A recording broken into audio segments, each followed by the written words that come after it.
E aí pessoal, tudo bom com vocês? Bem, na aula de hoje a gente vai continuar o assunto de limites, tá? E o que a gente pretende demonstrar hoje são as operações com limites, ou ao menos começar a demonstrar as operações com limites, tá? Para isso a gente vai fazer um resultado ainda preliminar e depois sim a gente começa a demonstrar, tá bom? Então, vamos nessa!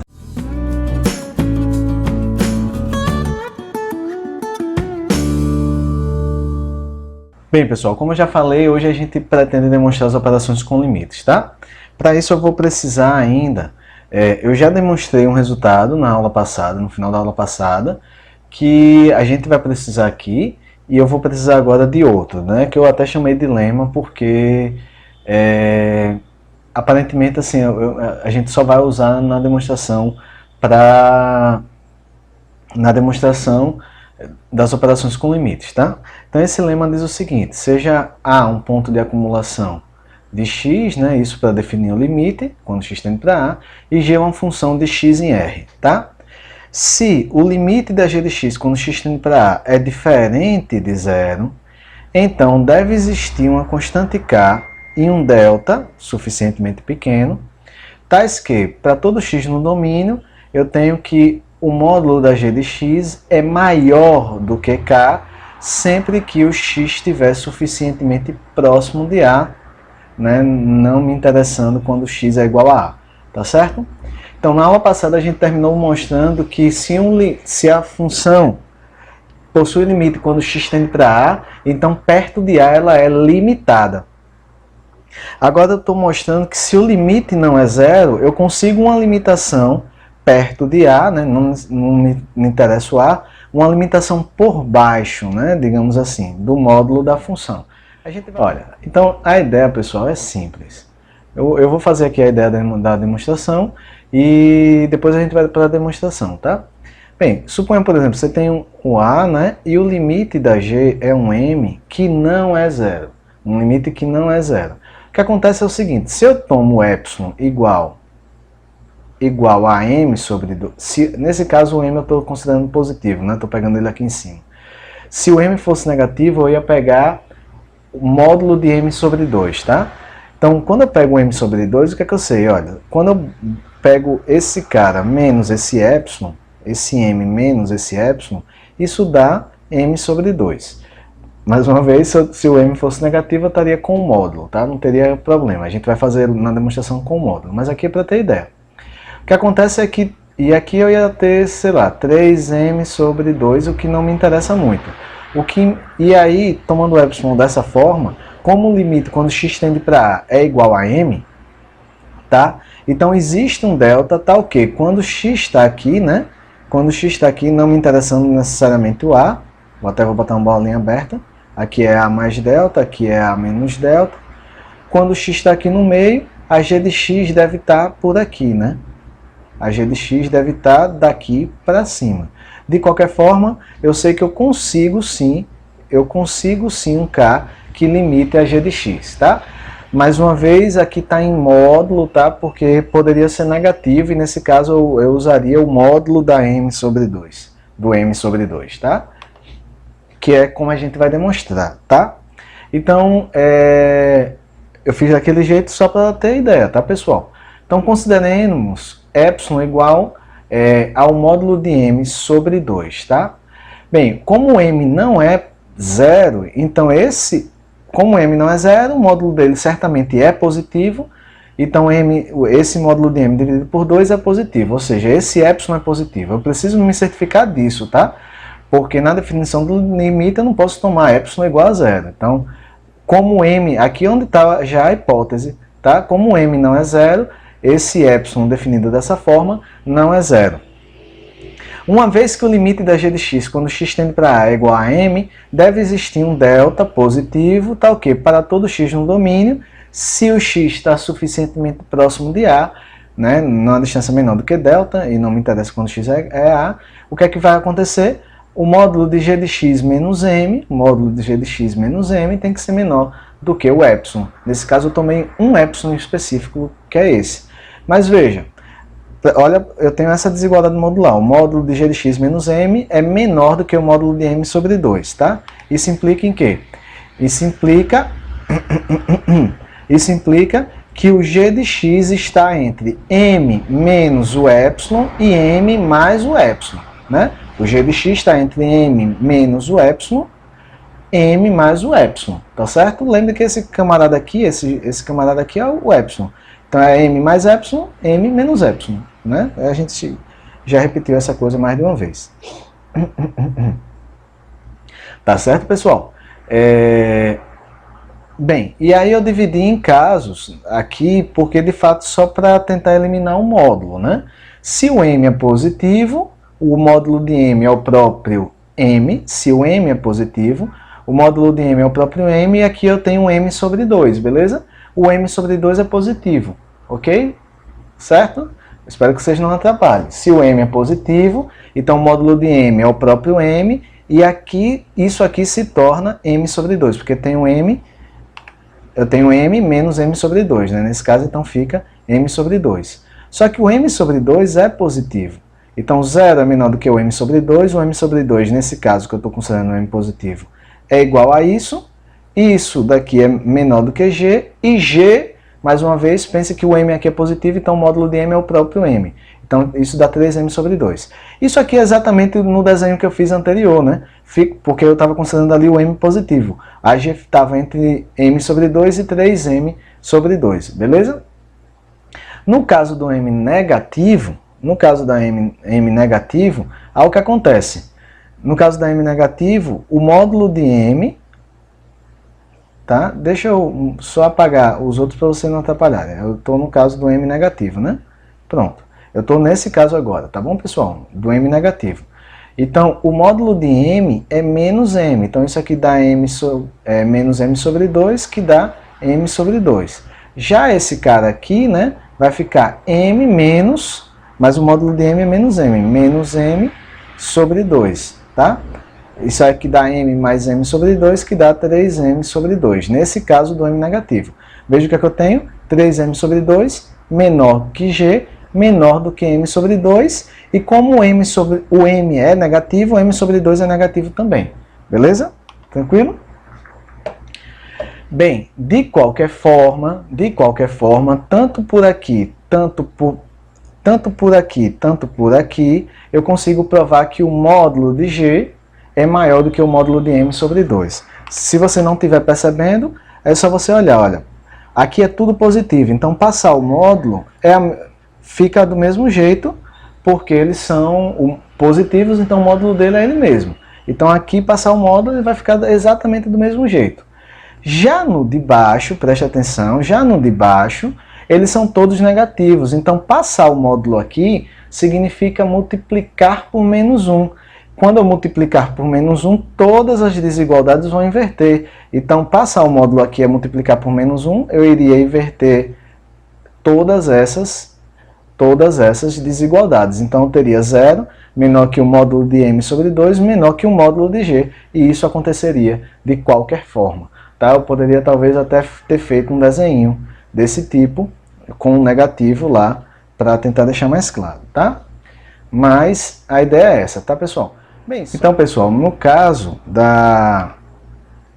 que a m é negativo, só por desencargo de consciência, tá? Aqui eu teria m menos epsilon, m mais epsilon, onde o epsilon é o módulo de m sobre 2, que é igual a menos m. Quando eu faço m menos epsilon, nesse caso é m mais m sobre 2, que dá 3m sobre 2. E aqui é m menos m sobre 2, que dá m sobre 2. A g vai ter que estar aqui dentro, a g de x tem que estar aqui dentro, né? Se eu tiver aqui um deltazinho, tá? Vocês entenderam. E aí, quando eu passo o módulo, o que é que vai acontecer? Preste atenção, esse camarada vai lá para cima, 3 módulo de m sobre 2, aí eu tenho aqui o módulo de m, vou botar do outro lado, o módulo de m, e aqui eu tenho o módulo de m, sobre 2, e o módulo de g está aqui no meio, tá certo? Então, de fato, o módulo de g fica limitado pelo módulo de m sobre 2. Em qualquer caso, tá? Em qualquer caso, porque nesse daqui a gente já viu que passar um módulo é a mesma coisa, tá? Porque eles são todos positivos. De qualquer forma, o módulo de g de x é maior do que o módulo de m sobre 2, tá? Isso sempre que o x está no domínio e satisfizer essa condiçãozinha aqui onde o delta é escolhido, né, para que isso dê certo, tá bom? Por causa do limite, ok? Então vamos lá agora, pessoal, provar o nosso resultado de operação de limites, tá certo? Então, que resultados são esses, né? O primeiro é que se você tiver... Então, suponha, né, que f e g estão definidas em x, A é um ponto de acumulação de x, e que existem como números os limites de f de x quando x tende para A e o limite de g de x quando x tende para A, tá? Estou suando porque tem duas luzes bem fortes aqui em mim, tá? Tá de noite aqui. E aí o primeiro resultado diz que se você multiplicar f de x por uma constante e for tirar esse limite aqui existe, é só você pegar a constante e passar multiplicando, independente de quem é a constante, certo? Pode ser zero, não tem problema nenhum. Aqui não tem problema nenhum, tá? O segundo diz que o limite da soma é a soma dos limites. Bem, vocês já conhecem isso de cálculo, né, tá, pessoal? O terceiro é que o limite da subtração é a subtração dos limites. O quarto é que o limite do produto é o produto dos limites. O quinto, eu botei esse quinto aí apenas para ficar mais fácil de demonstrar o sexto, tá? Mas o quinto é que o limite da inversa é o inverso do limite, desde que, claro, né, o limite da g não seja zero, beleza? Porque se o limite da g for zero, aqui a gente está com um problemaço.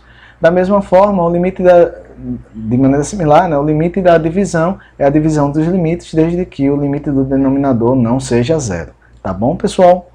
Vamos lá demonstrar primeiro. Vamos lá, a gente vai demonstrar todos esses itens, talvez não dê todos nesse vídeo, mas a gente vai tentar, tá?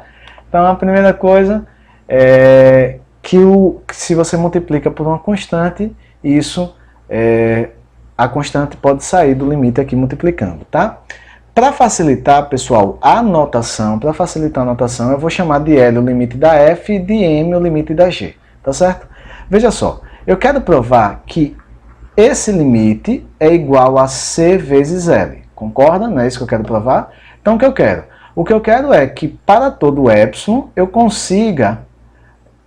eu tenho que provar, tá? Isso aqui eu vou até botar, para todo epsilon positivo deve existir um delta positivo, e a questão é quem é esse delta, para que se, né, o zero for menor que o módulo de x menos a menor que delta, isso aqui implique que o módulo de cf de x menos cl seja menor que epsilon, né? Aqui, claro, x no domínio.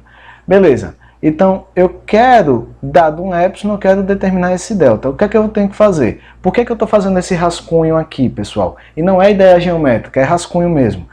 É porque eu quero mostrar para vocês que, em geral, esse tipo de questão, esse tipo de problema, esse tipo de resultado, a gente faz as contas ao contrário. Eu vou sair de onde eu quero para tentar ver se eu consigo achar um delta que funcione de alguma forma, tá? Tá. O que eu quero, pessoal, é isso aqui, ó. Eu quero que que o módulo de cf de x menos cl seja menor que epsilon, beleza? Eu quero isso, tá? Isso aqui é um rascunho, tá? Tá, isso equivale ao módulo de c vezes isso aqui ser menor do que epsilon, concorda? Tá, isso equivale ainda se... Veja, eu posso dividir em dois casos, né? Se o c for zero, isso se torna trivial. Se o c for zero, isso se torna trivial. Por quê? Se o c é zero, isso aqui é tudo zero, e claro, o limite da função nula é o zero, porque aqui tem um c que seria o zero também, tá? Se c não for zero, c não sendo zero, isso aqui equivale a dizer que o módulo de f de x menos L é menor que epsilon sobre o módulo de c. Eu consigo um delta, a pergunta é, eu consigo um delta tal que isso aconteça? Sim. Por que sim? Porque esse cara aqui, olha, esse cara aqui, epsilon sobre isso aqui, opa, ele é positivo. Então, se eu chamar isso de um epsilon til, como o limite da f de x, quando x tende para A, é L, então, dado esse epsilon til positivo aqui, existe um delta tal que se isso acontecer, isso aqui deve acontecer. Mas se isso aqui acontecer, eu consigo chegar no que eu quero. Entenderam? Então, a minha ideia do rascunho, eu vou fazer outros rascunhos assim, tá todo bagunçado. Se você olhar o rascunho agora, você realmente tem que acompanhar o vídeo para ver o que eu escrevi. Em geral, em aula, eu não sou assim, tá bom? Então, vamos lá demonstrar, pessoal. Vamos lá. Então, como eu já falei, né, eu vou separar, no caso, C igual a zero e C diferente de zero. Se o C for zero, a demonstração fica muito simples porque, né, isso aqui se anula e, claro, o limite da função nula é o zero. E nesse caso eu tenho 0 vezes L, que é zero, tá? Se o C não for zero, e aí vamos lá. Então, dado um epsilon arbitrário, deve existir um delta positivo, tal que para x no domínio, se o zero for menor que o módulo de x menos a menor do que delta, isso deve implicar que, que aqui é módulo, tá, pessoal? Aqui é módulo.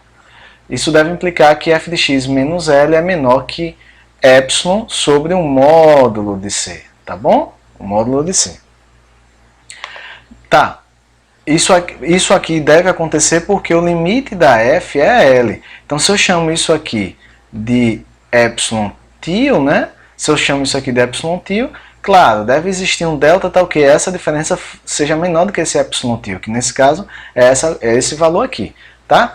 E aí o que eu quero provar é que isso aqui é menor do que epsilon. Tá, então, para x no domínio, se 0 for menor que o módulo de x menos a, que é menor do que delta, isso deve implicar que o módulo de C f de x menos CL, isso aqui é igual, aqui por isso estava o erro lá, tá? Isso aqui é igual ao módulo de C vezes o módulo de f de x menos L, tá?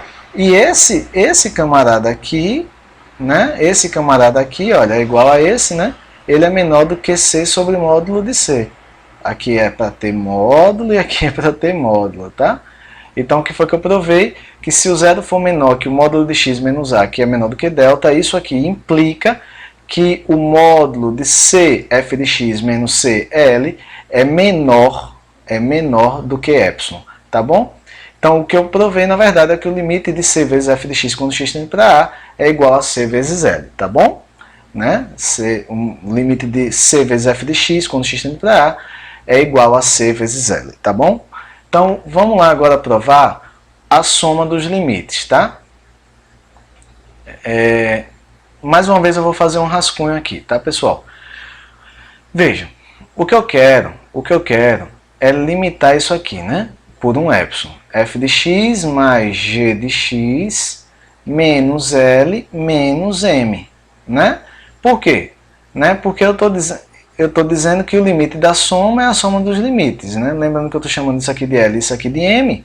Então, o que eu tenho que mostrar é que eu consigo fazer isso aqui desde que o x esteja muito pertinho do L. Tá? Será que eu consigo fazer isso? Tá, então vamos lá. Quando eu olho para esse módulo aí do jeito que tá, pessoal?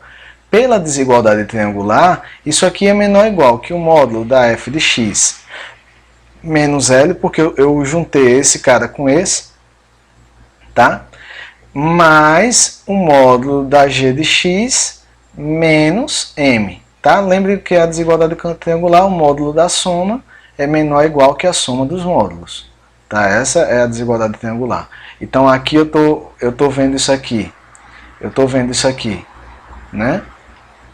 Eu tô vendo isso como f de x menos L mais g de x menos M, o módulo disso, tá? Então, aqui eu tenho um módulo de duas somas, e isso é menor ou igual que a soma desses módulos, tá bom? Isso é a desigualdade triangular.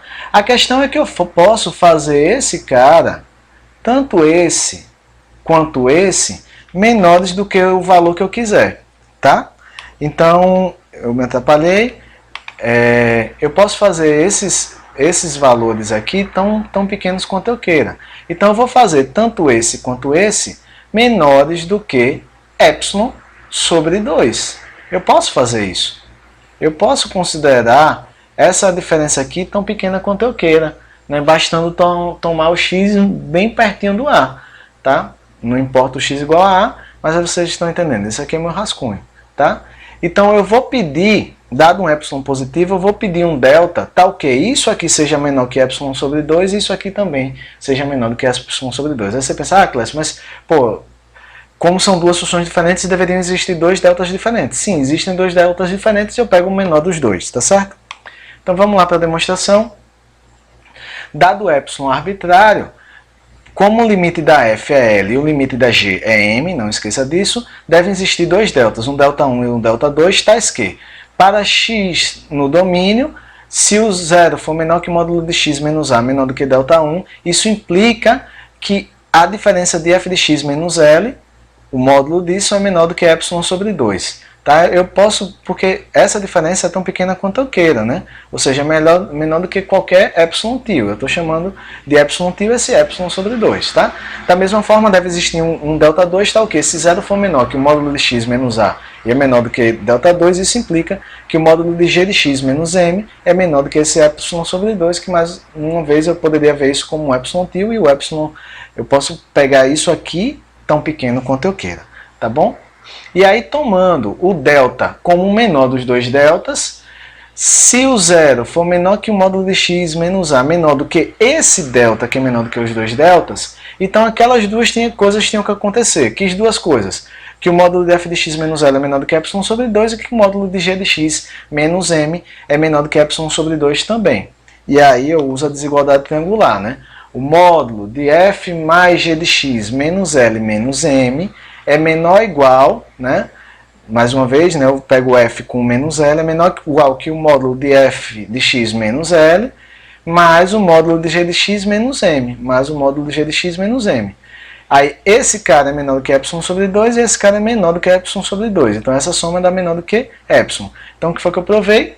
Que se zero é menor que... que existe um delta, tá o quê? Se o zero for menor do que o módulo de x menos a for menor do que delta, e isso implica, para x em x, isso implica que o módulo de f mais g de x menos L menos m é menor do que epsilon. Ou seja, eu provei que o limite de f mais g é igual a L mais m. Ou seja, que o limite da soma é a soma dos limites, tá bom? Para a subtração, pessoal, assim, já está muito na cara, tá? Porque é só usar os dois itens anteriores, né? Por exemplo, quando eu tenho o limite de f de g menos g de x, né, eu posso ver isso aqui como uma soma assim, né? F mais menos g, certo? Então isso aqui se torna o quê? Usando a propriedade 1, que é o limite da soma é a soma dos limites, isso aqui é o limite da f de x quando x tende para a, mais o limite de menos g de x quando x tende para a. Só que aí eu vejo o menos 1 como uma constante. Pelo item 2 eu transformo em soma, e aí pelo item 1, sim, eu pego esse menos e boto aqui para fora. E aí pelos dois itens anteriores, tá, a gente demonstra isso aí, tá bom?